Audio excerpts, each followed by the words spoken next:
안녕하세요. 살다 보면 어떠한 노력에도 불구하고 맞출 수 없는 사람이 있습니다. 그렇기 때문에 이혼이라는 제도가 있다고 생각해요. 하지만 오늘 제가 이야기할 사연의 주인공은 남편이 아닙니다. 오히려 남편은 그런 저를 잘 다독여주고 보듬어주는 아주 좋은 사람이거든요. 가끔씩 어떻게 그런 나쁜 사람이 이런 좋은 사람을 키웠나 하는 의아한 마음까지 들 정도예요.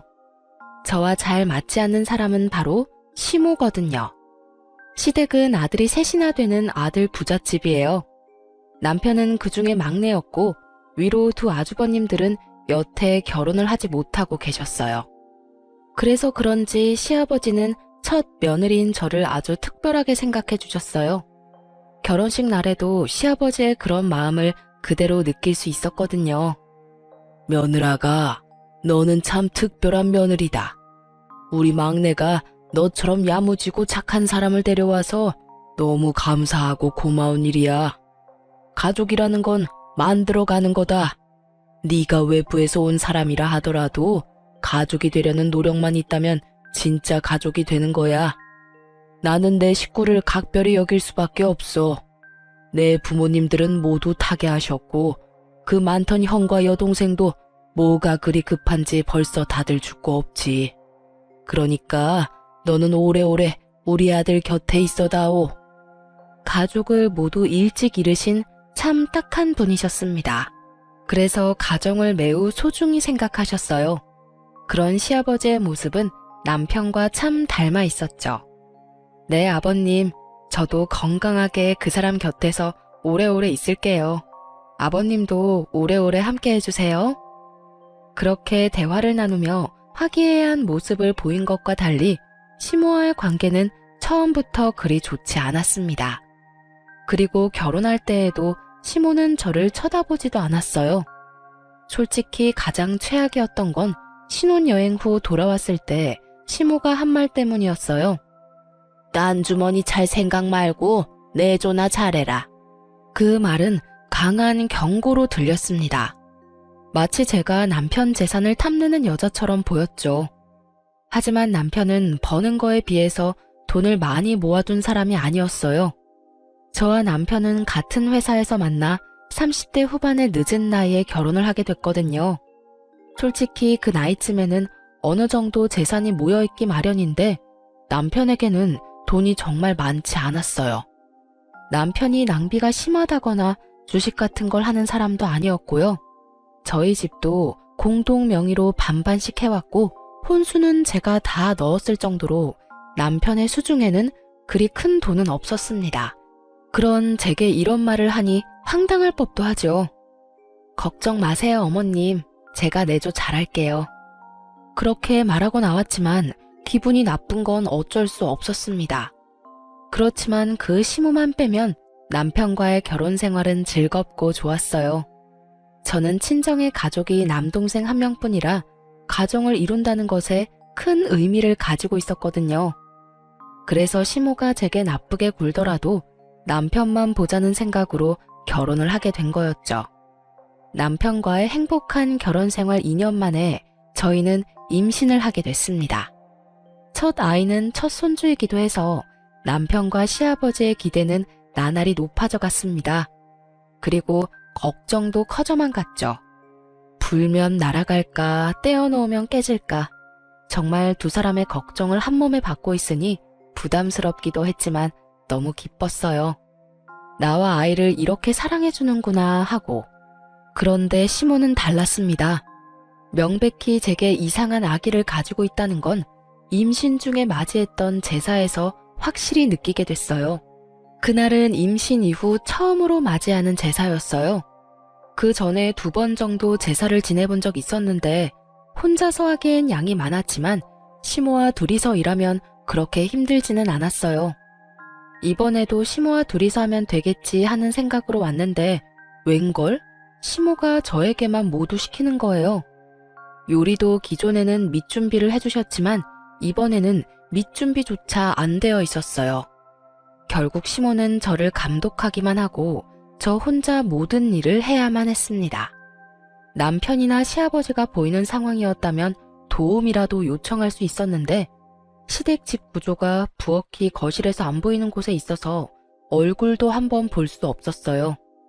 저는 슬슬 걱정이 되기 시작했습니다.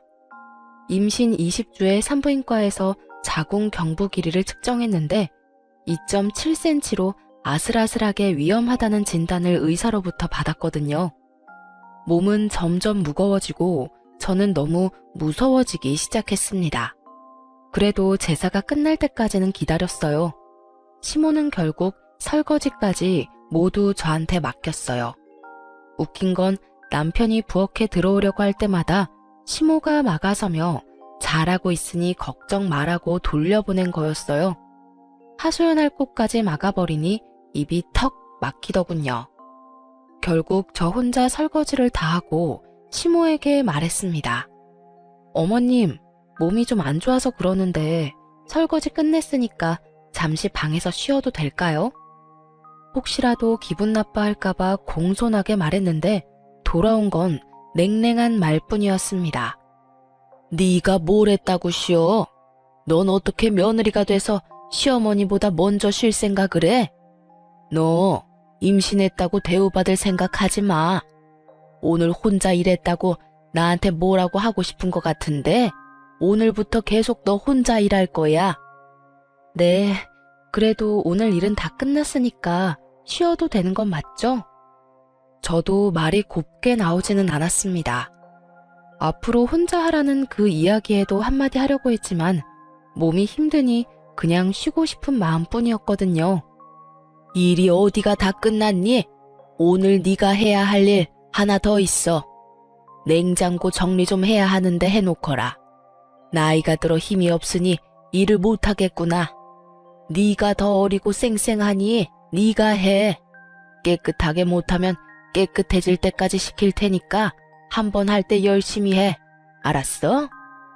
그렇게 말하고 시모가 돌아서는데 진짜 머리 뚜껑이 열릴 것 같더라고요. 내가 왜 여기까지 와서 시모가 어질러 놓은 냉장고 뒤치다꺼리를 해야 하나 싶었죠. 그런데 너무 스트레스를 많이 받았는지 배가 사르르 아파오더군요.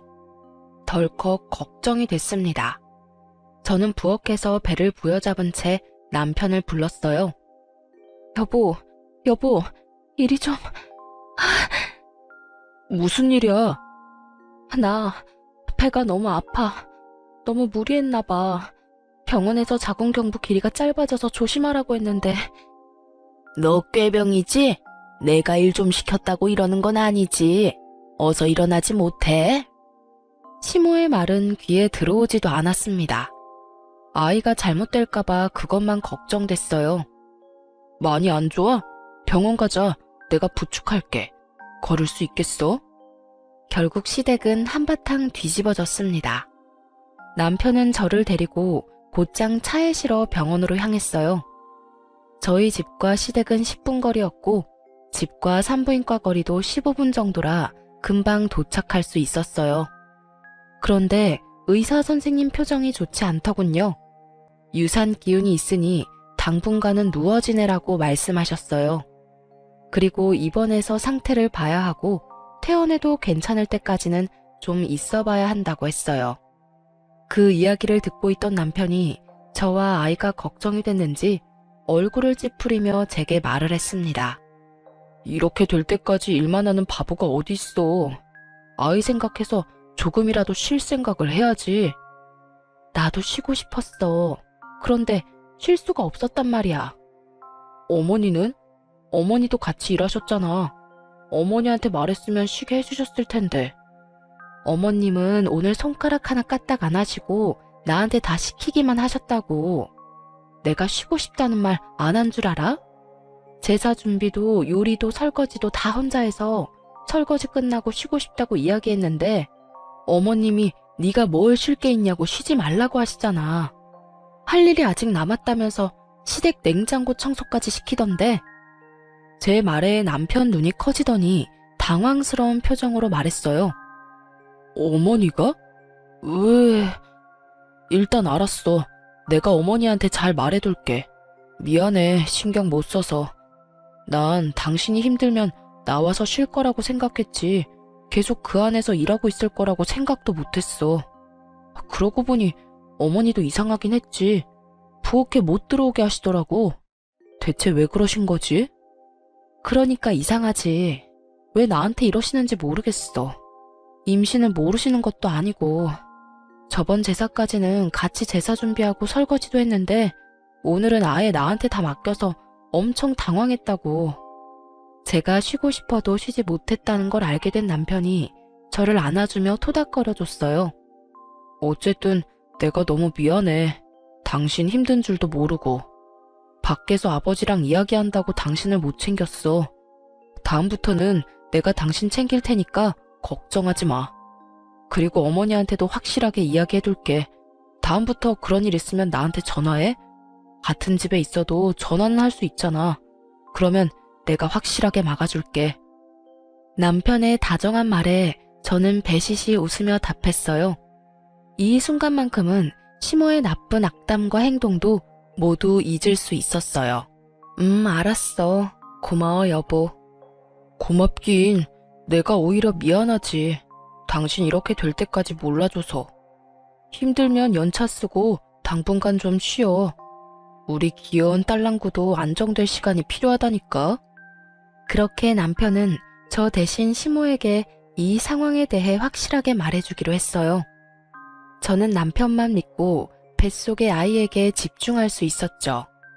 그렇게 3일간 입원하며 몸을 안정시킨 저는 퇴원하고 집에 돌아와서도 며칠간의 휴가를 쓰고 휴식을 취하기로 했어요. 마음 편히 누워있는데 시아버지에게서 전화가 왔더군요. 일하시는 동안 바쁘실 텐데도 제 몸이 안 좋다는 이야기에 시간을 내서 연락을 해주셨더라고요. 네, 아버님. 그래, 몸은 좀 어떠냐? 뱃속에 우리 손녀도 별탈 없지?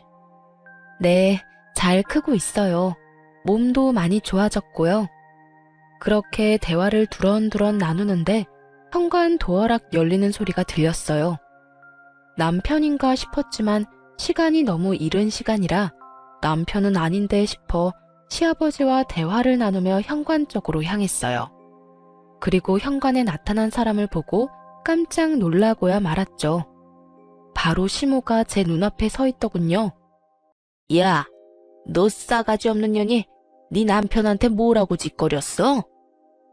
어머님, 여긴 어떻게? 시모가 허락도 없이 도어락을 열고 들어와 제게 악담을 퍼붓기 시작했어요. 순간 저는 들고 있던 전화기를 아래로 내리고 시모의 목소리가 잘 들리도록 전화기를 고쳐 들었습니다. 시아버지가 이 모든 일들을 고스란히 들으실 수 있도록 말이죠. 그것도 모른 채 시모가 말을 하더군요. 내가 제사 준비에 설거지에 냉장고 청소까지 시켰다고 네가 일렀지? 그런데 그게 무슨 잘못이야? 시어머니가 며느리한테 일 시키는 게 뭐가 잘못됐냐고. 이런 일도 못할 거면 결혼은 왜 했어? 혼자 살면 되지. 임신했다고 아주 유별나게 구는데 너 그거 꾀병인 거 내가 다 안다. 너 때문에 나만 이게 무슨 꼴이냐고. 어머님, 갑자기 무슨 말씀이세요? 진정하고 말씀하세요. 진정은 무슨? 네가 일하기 싫어서 꾀병 부린 걸로 내가 왜 한 소리 들어야 해? 시집살이 네가 덜 당해봐서 모르지? 오늘부터 너희 집 살면서 시집살이가 뭔지 가르쳐 줄까? 새파랗게 어린 년이 남편만 믿고 어디서 어른한테 수작질이야? 내가 그렇게 만만해 보였어? 어머님, 꾀병이 아니라 병원에서 이미 진단이 난 사항이에요. 잘못하면 조산될 수도 있다고요.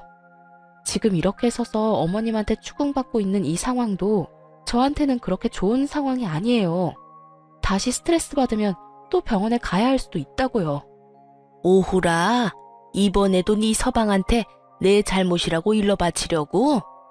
오늘 내가 네 버르장머리를 고쳐놔야지 가만히 놔둬서 될 일이 아니었어. 애저녁에 정신교육을 똑바로 시켰어야 했는데. 시모가 제게 다가오려는데 시모의 전화가 울렸습니다. 흠칫하던 시모가 전화기를 보더니 저를 한 번 더 보더군요. 그리고는 스피커폰으로 전화를 받았습니다. 네, 여보. 당신 지금 뭐 하는 짓이야? 네? 그게 무슨 말이에요? 뭘 하다뇨? 지금 임신한 며느리한테 못된 시어머니 노릇하려고 그 집에 가서 그딴 말 하고 있는 거야? 당신이 생각이 있는 사람이야, 없는 사람이야? 이제 막 애가 잘못될 뻔한 며느리한테 찾아가서 뭐? 어떻게 알았어요? 내가 아들 집에 와 있는 거. 치치미를 뚝 떼던 시모의 얼굴에서 여유가 사라졌어요. 그리고는 저희 집 주변을 두리번 살피더군요. 시아버지가 여기 있나 싶은 마음에 놀라서 확인하는 것처럼 보였어요. 내가 어떻게 알았는지 그게 왜 중요해? 지금 중요한 건 당신 행실이야. 어른이 돼서는 어린 며느리를 그렇게 쥐잡도록 잡고 시집살이? 세상이 어떤 세상인데 시집살이를 시켜? 하나뿐인 며느리야. 귀하게 여기지는 못할 망정 이렇게 사람을 괴롭히고 있으니 제삿날에도 설마 당신이 일부러 새하기 쉬지도 못하게 만들었어? 아유, 아니에요. 제가 무슨 며느리를 쥐잡듯이 잡아요. 나는 그저 지 남편 시켜서 저한테 한 소리 한 게 화가 나서. 뭐? 그 착한 놈이 당신한테 말할 정도면 당신이 잘못을 했겠지. 내가 이번 일 그냥 안 넘어갈 거야. 애가 잘못되기라도 하면 어쩔 뻔했어. 귀한 우리 손녀딸이 뱃속에서 놀라서 큰일이라도 났으면 어쩔 뻔했냐고. 당장 집에 들어와서 조용히 있어. 알아들어? 알았어요, 알았어. 집에 가 있을게요. 전화 끊지 말고 나와. 나와서 집에 들어가서 둘째 바꿔. 전화 끊기면 당신이 다시 며느리한테 가서 드자비질 하는 걸로 간주할 테니까 전화 안 끊기도록 조심해. 결국 시모는 시부의 전화를 끊지도 못하고 저를 죽일 듯이 노려보고 밖으로 나갔습니다. 저는 그제야 안도의 숨을 휴 하고 내쉬었어요. 순간적으로 생각난 방법이었는데 너무 다행스럽게도 시부가 전화를 해주시는 바람에 시모를 물러나게 할 수 있었죠. 30분 뒤에 시아버지에게 전화가 왔어요. 그래 아가, 괜찮니? 앞으로는 이런 일 없을 거다. 혹시 여태까지 이런 일 당한 적 많았어? 저를 싫어하신다고 느끼긴 했지만 이 정도로 화나신 건 처음이에요. 고맙습니다, 아버님. 고맙긴.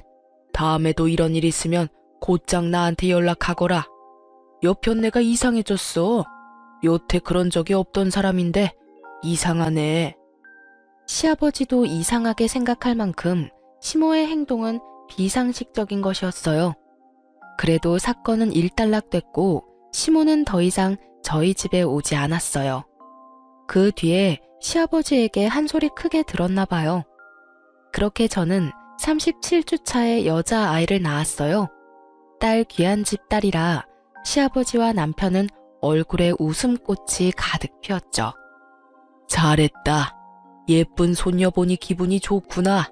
집에 애가 있으면 분위기가 또 다르지. 자, 이거 받거라. 선물이다. 시아버지가 주신 것은 금팔찌였습니다. 첫 손주 출산이라고 시아버지께서 준비하신 거였어요. 아버님, 감사해요. 잘 보관할게요. 아이 낳는 것보다 키우는 게 더 어려울 게다. 그래도 힘내라. 애기 크는 모습 보면 힘든 게 싹 사라지거든. 아이고, 얼굴이 어찌 이리 예쁜지. 요 녀석 시집 갈 때까지 살아있으면 이 하랩이 눈에 눈물 나겠구만. 온몸으로 딸아이를 좋아하는 시아버지와는 달리 그 일 이후로 저와는 완전히 서먹해진 시모는 차가운 바람이 싱싱 불고 있는 상황이었어요. 아무리 딸 그래도 아들이 있어야죠. 아들 하나 못 낳았는데 무슨 금팔찌를 줘요? 그런 건 아들 낳고 줘도 되는데. 넌 좋겠구나. 딸 낳고도 좋아해주는 시아버지 둬서. 날카로운 말에 저는 말을 아꼈습니다. 이 좋은 날 제가 무슨 말을 해도 민감하게 반응할 것 같았거든요. 때로는 들이받는 것보다 피하는 게 나을 때도 있으니까요.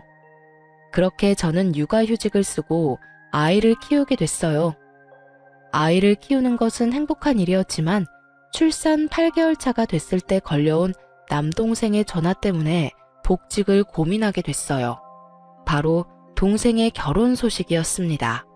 얼마 전까지만 해도 1년은 더 있어야 할 수 있다던 결혼식이 갑자기 6개월 뒤로 잡혀버린 거였어요.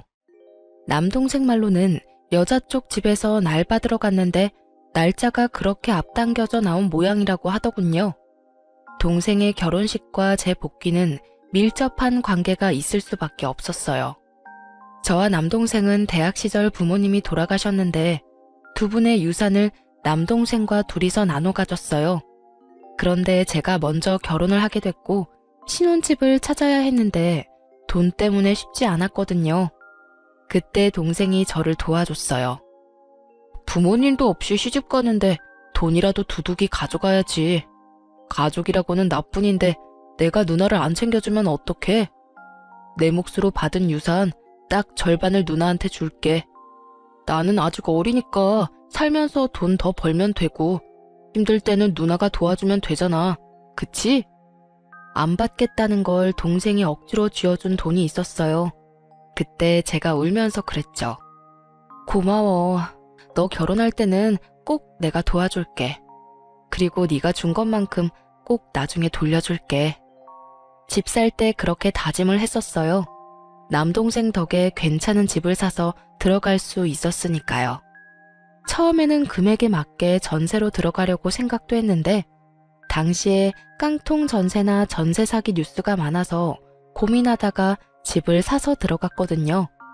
그리고 남동생의 행동을 알게 된 남편도 너무 고마워했었죠. 그래서 육아휴직을 계속하고 있을 수 없게 됐죠. 조금이라도 더 모아야 동생에게 더 줄 수 있으니까요. 물론 저 혼자만 그렇게 생각한 건 아니었고 이것도 남편과 상의를 다 한 상태였어요. 처남이 진짜 우리한테 큰 도움을 줬잖아. 그러니까 우리도 어떤 형태로든 도움을 줘야 하는 게 맞아. 우리 아이도 중요하지만 우리가 받은 은혜를 돌려주는 것도 우리한테는 중요한 일이라고 생각해. 나는 복직하는 거 당연히 이해해. 당신이 애 못 챙기는 만큼 내가 더 챙기면 될 거야. 그러니까 너무 걱정하지 말고 복귀해서 일해. 남편의 말에 저는 고마웠고 미안했어요. 저도 애를 이리 일찍 떼어놓고 싶지는 않았지만 동생을 돕는 일도 소홀히 하고 싶지 않았거든요. 다만 시부모님은 저희의 결정을 그리 좋아하시지는 않으셨죠. 그래도 저희의 선택이라며 시아버지는 저희 결정을 존중해 주셨어요. 그런데 문제는 시모였습니다. 왜 1살도 안 된 애를 어린이집에 맡기냐며 난리도 아니었어요. 그렇다고 자신이 봐줄 것도 아니면서 어찌나 난리를 피우는지. 저도 애를 어린이집에 맡기고 싶지는 않았어요. 그렇지만 봐줄 친정도 없고 시모는 저 모양이니 어린이집 말고는 믿을 곳이 없는 것도 사실이었죠. 그렇게 복직 소식을 알리고 일주일이 지난 어느 날, 저는 아주 황당한 일을 겪게 됐어요. 그날은 남편이 야근을 한다며 연락을 한 날이었습니다. 어린이집에 가서 아이를 데려와 집으로 올라오는데 아파트 저희 집 현관 앞에 시모가 서 있었어요. 어머님, 여기는 어쩐 일로 오셨어요? 연락이라도 하고 오시지. 저는 엉망이 된 집안을 떠올리며 시모를 안으로 모셨어요. 내가 오늘 어이없는 이야기를 들어서 말이다. 너 돈 번다고 일찍 복직한 이유가 네 남동생 때문이니? 제 남동생 결혼식 때 돈 해주려고 일찍 복직한 거야? 아, 들으셨어요? 맞아요. 저희 결혼할 때 동생한테 받은 게 있어서. 너 미쳤니? 어떻게 둘이 같이 번 돈을 네 남동생한테 갖다 바쳐? 그 돈이 네 돈이야? 남편이랑 같이 번 돈이지. 저는 당황했어요. 이분이 왜 이러나 싶었죠. 어머님, 지금 남편과는 통장 합치지도 않았어요. 생활비는 생활비대로 따로 각자 내서 생활하고 있고 나머지 돈은 어떻게 하던 간에 그건 저희들 마음이에요. 집안 경조사 때 쓸 돈 때문에 모으는 돈이 있긴 한데 그건 동생한테 줄 거 아니고요. 제가 번 돈을 모아서 동생한테 주는 거니까 남편 돈 쓰는 거 절대 아니에요. 그러니까 그런 걱정은 안 하셔도 돼요. 걱정이 왜 안 돼? 너희는 부부야. 돈이 모이면 서로에게 쓰는 게 맞는 거지. 그런 식으로 함부로 친정에다 돈 주고 그러는 거 얼마나 잘못된 건지 모르지? 저는 당황했습니다. 왜 저희 돈 문제에 시모가 이렇게 간섭하는지 모르겠더라고요. 제가 동생한테 돈 주는 게 왜 잘못된 거죠? 저희가 구매한 이 집, 동생이 빌려준 돈 보태서 산 거예요. 원래라면 돌려줘야 할 돈인데 저희 사정이 그러지 못하니 결혼식 축의금이라도 좀 더 챙겨주려는 것뿐이에요. 왜 저희가 그걸 어머님께 지적받아야 하는지 도무지 이해가 안 가는데요. 뭐라? 내가 어제 네 남편한테 전화했었다. 우리 둘째가 이래저래 신경 쓰인다고 독립하고 싶다며 돈을 달라고 하더구나. 그래서 네 남편한테 전화했더니 돈이 없다고 하지 않니? 돈이 없을 리가 없는데 왜 돈이 없냐고 물었더니 이런 어이없는 말을 들었던 거야. 처남 결혼식이라서 돈 줘야 된다고. 자기 형 곤란한 건 돕지 못한다는 게 도대체 무슨 말이니? 너는 출가 외인이 돈 받았으면 그걸로 끝내야지. 왜 내 자식 돈까지 앞에서 그 빚을 갚으려는 건데? 네가 문제야, 네가. 처음에 결혼할 때부터 마음에 안 들더니 가면 갈수록 더 마음에 안 드는 행동만 해. 너 때문에 네 아주버님 전세자금 마련 못하면 네가 책임질 거니? 말도 안 되는 시모의 어거지에 저는 골이 띵했습니다. 설마 남편한테 아주버님 전세금을 달라고 하셨어요? 어머님이야말로 너무하신 거 아니에요? 아주버님은 저번에도 사업자금 한다고 남편한테 돈 빌려갔잖아요. 제가 소리를 지르는데 남편이 집에 돌아왔더군요. 야근을 한다더니 무슨 이유에서인지 일찍 마쳤더라고요. 남편이 돌아오자마자 저와 실랑이를 하는 시모를 보고 깜짝 놀라 들어왔습니다. 어머니, 여기서 뭐 하세요? 너 잘 왔다. 너도 그러는 거 아니다. 네 형은 못 본 채하고 처남한테만 돈을 빌려준다는 게 말이 되니? 제 가족 놔두고 남의 가족을 챙겨? 시모의 말에 남편이 눈살을 찌푸리며 시모에게 말했습니다. 어머니, 그거라면 이미 말씀 다 드렸잖아요. 앞으로는 이제 더 이상 돈 못 드려요. 저 결혼 전부터 어머니가 말씀하시는 대로 형들 위해서 돈 많이 드렸잖아요. 이제 가정도 있고 키워야 할 애도 있는데 매번 이렇게 형들 때문에 돈 달라고 하시면 어떡하시냐고요. 여전히 어머니가 원하는 용돈 100만 원씩 드리느라 집에는 돈도 제대로 못 주는데 이 상황에서 형 전세금을 해주라니요. 앞으로도 그럴 일 없을 거예요. 그리고 앞으로 드리는 용돈도 줄여서 아버지 편으로 드릴게요. 네 둘째 형이 불쌍하지도 않니? 이번만 도와주면 알아서 잘한다잖아. 그런데 왜 그거 하나 못 도와줘? 네가 그러고도 사람이야? 이미 그렇게 도와준 거 다 포함하면 1억이 넘는 금액을 드렸어요. 일 시작하면서부터 첫째, 둘째 형 뒷바라지 하느라 결혼할 때도 집도 못 해가고 와이프랑 반반으로 해야 했고 혼수도 와이프한테 다 맡겼다고요. 그리고 처남이 먼저 저희 결혼을 도와준 거니까 이번엔 저희가 돈 보태는 게 맞아요. 어머니는 뭐가 그렇게 안 입고 우세요? 당연하지. 네가 번 돈은 다 우리한테 써야 되는 돈이야. 왜 그걸 남의 집에 주는 건데? 처남도 제 가족이에요. 더 이상 이야기해봐야 제 입만 아프니 돌아가세요. 왜 돌려보내는데? 빨리 약속해. 돈 주겠다고 약속하라고. 계속 이러시면 아버지 부를 거예요. 남편이 시아버지를 입에 올리자마자 시모의 표정은 누그러졌습니다. 그리고는 남편에게 화를 낸 채 떠나더군요. 남편이 한숨만 쉬며 거실 소파에 몸을 파묻더라고요. 미안해. 당신 피곤한데 아까 전에 어머니랑 전화 통화하다가 당신한테 찾아갔을 것 같아서 바로 퇴근하고 왔는데 정말로 찾아와서 저럴 줄이야. 짙게 피로가 묻은 남편 목소리에 더 물어보고 싶어도 미안해서 못 물어보겠더라고요. 여보, 우리 당분간 어머님 안 봤으면 좋겠어. 보실 때마다 저런 말하면 어떡해? 그래, 그러자. 당분간 거리를 갖는 것도 나쁘지는 않겠어. 결국 시모 때문에 저희는 시댁의 발길을 끊게 됐어요. 아이 때문에 못해도 2주에 한 번은 갔던 시댁이었습니다. 그리고 그렇게 발길을 끊으니 결국 시아버지는 애가 다른 모양이었어요. 예쁜 손녀딸도 함께 발길을 끊게 됐으니까요. 그래도 시아버지에게는 전화 연락은 거의 이틀에 한 번씩 드리고 있었어요. 그런데 얼굴을 안 보여주니 시아버지도 연락을 해온 거죠. 며느라가 요즘에 많이 바쁘냐? 우리 손녀딸도 보고 싶은데 오늘 시간 괜찮으면 오거라. 결국 시댁과 거리를 둔 지 한 달 만에 시댁을 찾았습니다. 그런데 입구에 들어가기도 전부터 시모가 저희를 보더니 소리를 치더군요. 너희가 왜 여기를 와? 당장 나가! 어머니, 아버지께서 부르셔서 왔어요. 도대체 왜 이러시는데요? 너희는 여기 들어올 자격 없어. 둘째 형 나 몰라라 버린 주제에. 끝나지 않는 둘째 아주버님 타령에 저도 남편도 기가 막혀 말도 안 나오더군요. 그때 나온 것이 시아버지였어요. 이게 다 무슨 일이야? 당신 왜 애들 못 들어오게 막고 있어? 당신이 애들 불렀어요? 왜 불렀어요? 난 얘네들 집에서 대접할 마음 요만큼도 없어요. 그게 무슨 소리야?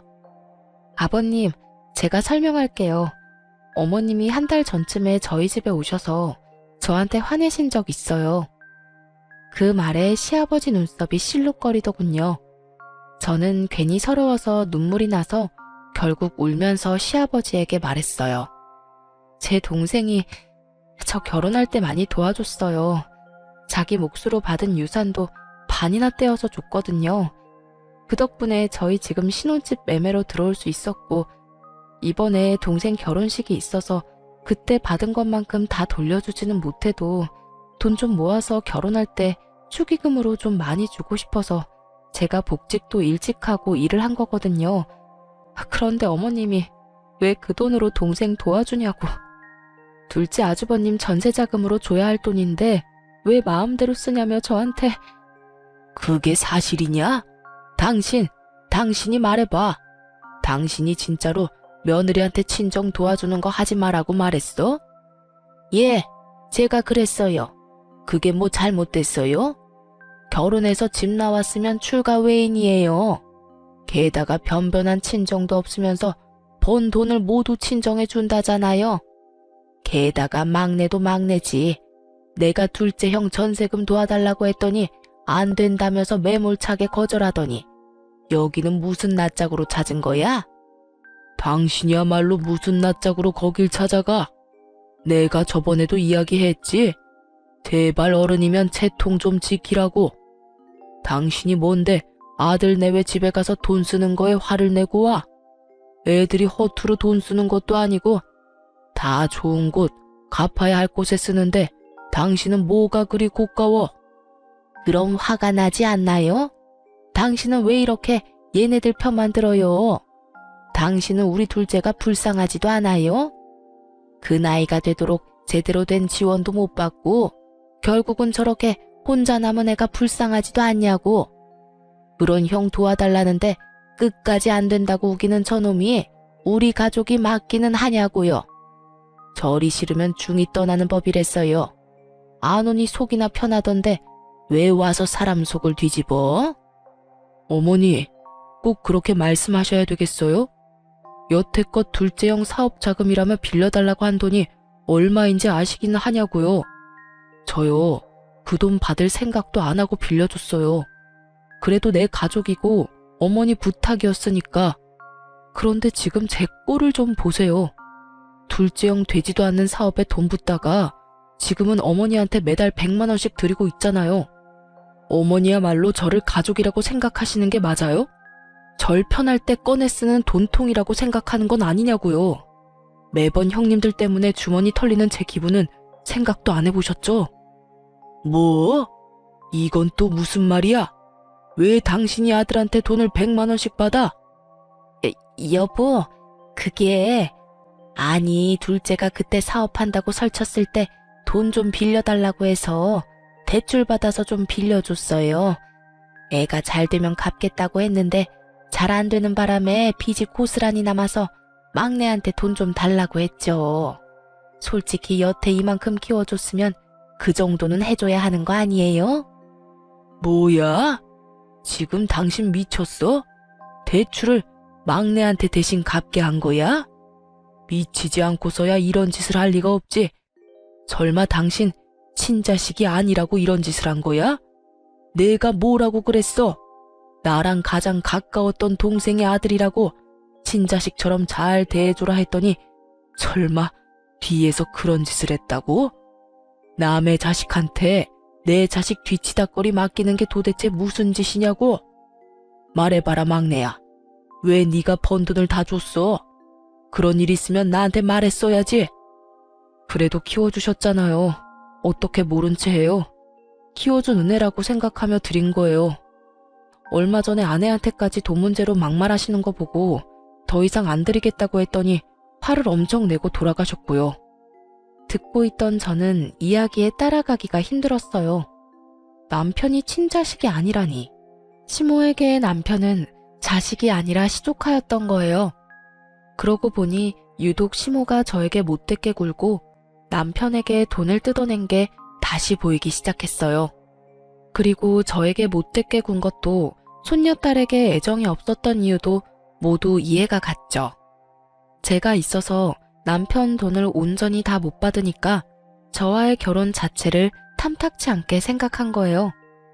남편이 저와 결혼하지 않았다면 영영 자신의 친자식들을 위한 통장으로 사용했을 거라는 생각을 하니 소름이 쫙 끼치더군요.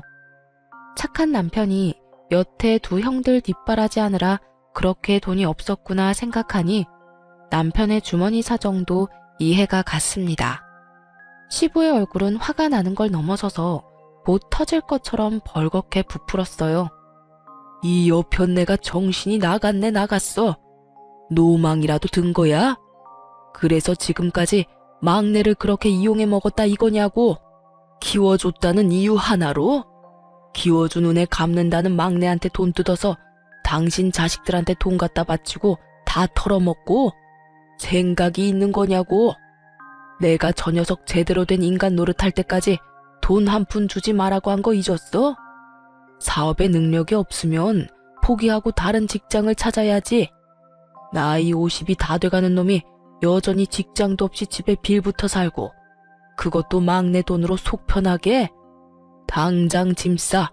짐 싸서 둘째 녀석이랑 당신 둘 다 나가. 둘째 너는 제대로 된 직장 얻기 전까지는 집에 한 발짝도 못 들어온다. 얼른 나가. 시아버지의 말에 이 모든 상황을 관망하고 있던 둘째 아주버님이 황급히 나서며 말했어요. 아버지, 저는 잘못 없어요. 다 엄마 혼자 한 행동인데 왜 저한테까지 불똥이 튀어요? 내 말 못 들었냐? 네 놈이 일찌감치 자리 잡고 직장 얻었으면 이럴 일도 없었어. 동생 보기 부끄럽지도 않아? 아니, 이번엔 분명히 괜찮은 아이템이라 성공할 줄 알아서. 아이템 같은 소리하고 자빠졌네. 야, 똑같은 이야기를 벌써 20년째 듣고 있다. 네가 털어먹은 돈이 얼만지 알기나 해? 봐주는 것도 이제 끝이야. 그럼 집은요? 전세금이라도 주셔야 나가죠. 전세금? 네 앞에서 감히 전세금 소리가 나와? 첫 달 월세 그것만 지원해 줄 테니 다음 달부터는 네가 일해서 월세 갚아. 100만 원 딱 줄 테니까 당장 나가. 배달이든 공사판을 뛰든 뭐든 해서라도 돈 벌어.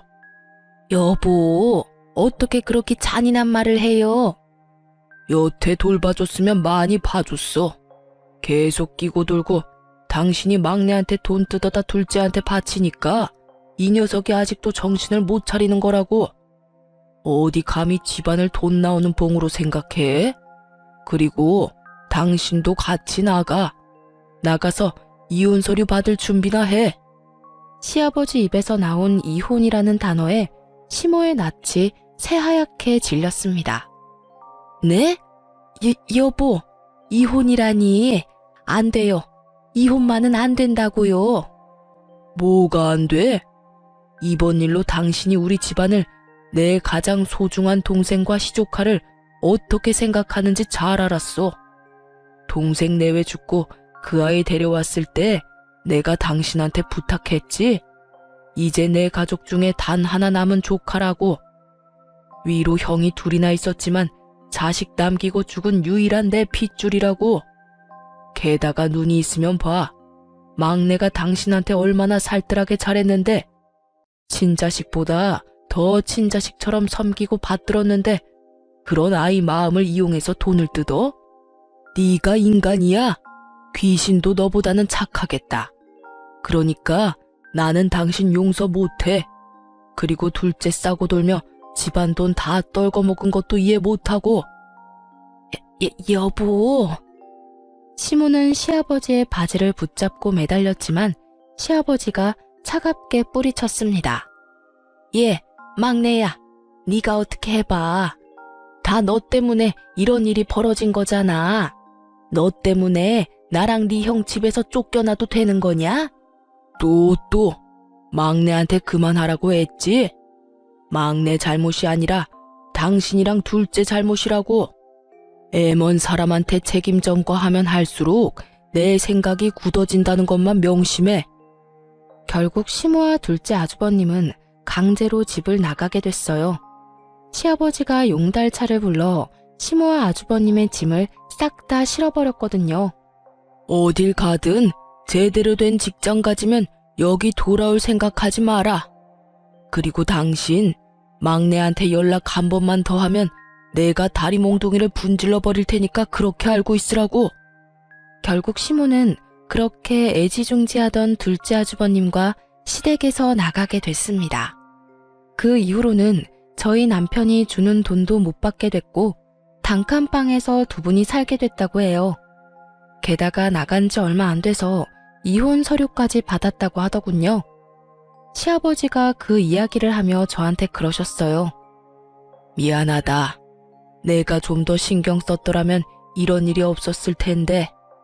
우리 집안 사정 때문에 며느라기 네가 힘들었지? 괜찮아요, 아버님. 저희는 지금이라도 다 바로잡을 수 있어서 다행이라고 생각해요. 그래, 그 두 사람한테 연락 오면 언제든지 나한테 전화하거라. 내가 가서 혼쭐을 내줄 테니까. 그렇게 시모와 둘째 아주버님이 나가고 집안은 평화를 찾았습니다. 그래도 평생을 함께한 시모와 둘째 아들이 그런 짓을 저질렀다는 걸 알고 나서 자괴감에 굉장히 힘들어하시는 것 같았어요. 그래서 저희는 시아버지와 함께 만나서 식사도 자주 했고 집으로 초대도 많이 했어요. 그리고 아이와 시아버지를 모시고 함께 여행도 다녔죠. 예쁜 손녀딸과 함께 지내면 비어버린 마음 한구석도 채울 수 있을 것 같아서 그렇게 해드렸어요. 그날도 시아버지께서는 아이를 목에 태우고는 여행을 갔다가 집으로 돌아오는 길이었어요. 시댁 앞까지 시아버지를 모셔다 드리려는데 그 앞에 시모가 서서 시아버지를 기다리고 있더군요. 싱글벙글 손녀 재롱에 즐거워하던 시아버지의 얼굴이 얼음장처럼 순식간에 차가워지더군요. 여긴 왜 찾아왔어? 여보, 잘 지내고 있으니 보기 좋네요. 다른 게 아니라 둘째가 직장 취직했어요. 택배 일인데 그래도 돈 벌고 있으니 이제 자기 앞가림도 하고. 그러니 이제 저도 다시 여기로 돌아오고 싶어요. 제 평생 이룬 것들이 다 여기 있는데 아들놈은 제 돈 벌기 시작하니 저한테 돈 한 푼도 안 주고 나가라고만 하고. 돈을 벌기 시작한 둘째 아주버님이 자기가 번 돈을 쓰는 시모가 눈에 거슬린 모양이었어요. 그래서 나가라고 한 모양이더군요. 갈 곳 없는 시모가 여기로 오는 건 어쩔 수 없는 순서였고요. 참 웃기지도 않았어요. 극진히 대접해주고 받들어주는 시조카는 그렇게 구박하더니 그렇게 끼고 돌며 감싸던 자기 친자식에게는 도리어 구박을 받다니 세상 참 모를 일이에요. 차라리 우리 남편에게 조금만 더 잘해줬다면 말년에 이 고생은 안 하셨을지도 모르는데 다 자기가 뿌린 씨앗인 거죠. 몇 개월밖에 지나지 않았는데 심하게 마음고생을 했는지 살도 다 빠지고 순식간에 늙어버린 모습에 저도 순간 깜짝 놀랄 정도였어요. 우리 이미 이혼했어. 잊었어? 나는 당신이랑 다시 합칠 생각 추호도 없어. 여보, 다시 한 번만 생각해줘요. 나도 반성 많이 했어요. 2번 다시 막내한테 그러지 않을게요. 저 지금 대출금 밀려서 큰일 나게 생겼다고요. 여태껏 막내한테 열심히 갚게 만들었으니 이제는 둘째한테 갚게 하면 되겠네. 둘째도 나 버렸다니까요. 왜 저를 이해를 못해줘요? 막내도 그랬잖아요. 키워준 은혜라 생각하고 돈 갚아줬다고. 그게 자랑이야? 그래서 내가 당신 안 받아주는 거야? 동생 죽고 막내가 우리 집에 올 때 동생 유산으로 2억 받은 거 새카맣게 잊었어? 그 돈 덕분에 우리 집 망할 뻔했을 때 그걸로 겨우겨우 살아난 거 잊었냐고. 그래서 내가 말했지. 우리 집 복덩이니까 잘 키워달라고. 당신은 내 동생 목숨값으로 잘 먹고 잘 살아놓고 은혜를 원수로 갚은 거야. 어떻게 막내한테 또 돈을 뜯어? 동생 유산 덕분에 당신이 여태 이렇게 누리면서 살았다고. 그런데 그치만 그건 당연히 줘야 하는 거잖아요. 남의 집에 애를 맡기면서 그 정도 돈도 안 주면 그러면 그 돈 받고 애들이나 잘 돌보면 될 일이지. 다 큰 막내한테 돈은 왜 뜯었어? 게다가 며느리한테까지 가서 그 추태를 보여? 끝까지 반성 안 하고 뻔뻔했던 시모는 본전도 못 찾고 그 자리에서 떠났습니다. 시아버지가 시댁에 들어가서 저희에게 자세한 이야기를 해주시면서 통장 하나를 주시더군요. 그 안에는 2억이라는 큰 돈이 찍혀 있었어요. 알고 보니 남편 아버지, 그러니까 시아버지의 남동생이 돌아가시면서 유산으로 2억을 남겼다고 해요. 그걸로 급한 불 끄느라 그만큼 돈 벌 때까지 이렇게 오래 걸렸다고 하시면서 말이죠. 남편은 2억 중에 1억만 받기로 했는데 나머지 1억은 키워준 은혜로 돌려드리겠다고 했어요. 그러자 시아버지께서는 웃으며 저에게 나머지 1억을 주겠다고 하셨어요. 가족 때문에 마음고생한 너한테 이 돈을 주마. 결혼식 때 동생한테 빌린 돈도 갚고 남은 걸로는 너 원하는 데 쓰거라. 그 돈은 온전히 너희 거다. 사실은 너희 시모가 가져간 돈도 다 돌려주면 좋으련만 그것까지는 내가 어떻게 해볼 도리가 없어. 그 사람도 어쩌자고 그런 짓을 했는지. 그렇게 저와 남편은 시아버지에게 생각지도 못한 돈을 받게 됐어요. 그 돈으로 남동생 결혼식에 도움을 줄 수 있었고요. 남편은 갑자기 생긴 돈에 놀라면서도 아이를 위해 잘 놔두겠다고 말했어요. 시모도 저희 남편에게 조금만 더 잘해줬으면 이렇게 늙어서 고생할 일은 없었을 거예요. 시댁은 안정을 찾았고 저와 남편의 생활도 안정을 찾았어요. 그리고 저는 둘째를 임신 중이죠. 시모가 저와 맞지 않다고 사연 처음에 말씀해드렸는데 실제로는 많은 사람과 맞지 않았나 봅니다. 결국에는 이렇게 시댁에서 뚝 떨어내듯 도련해져 버렸으니 말이죠. 이래서 뿌린 대로 거둔다는 말이 있나 봅니다. 그렇게 자기 팔자 열심히 꼰 시모 보며 새로이 마음을 다잡게 됐네요. 평생 잊지 못할 교훈을 주셔서 그 교훈 가슴에 새기고 살고 있어요. 지금까지 제 사연 들어주셔서 감사합니다.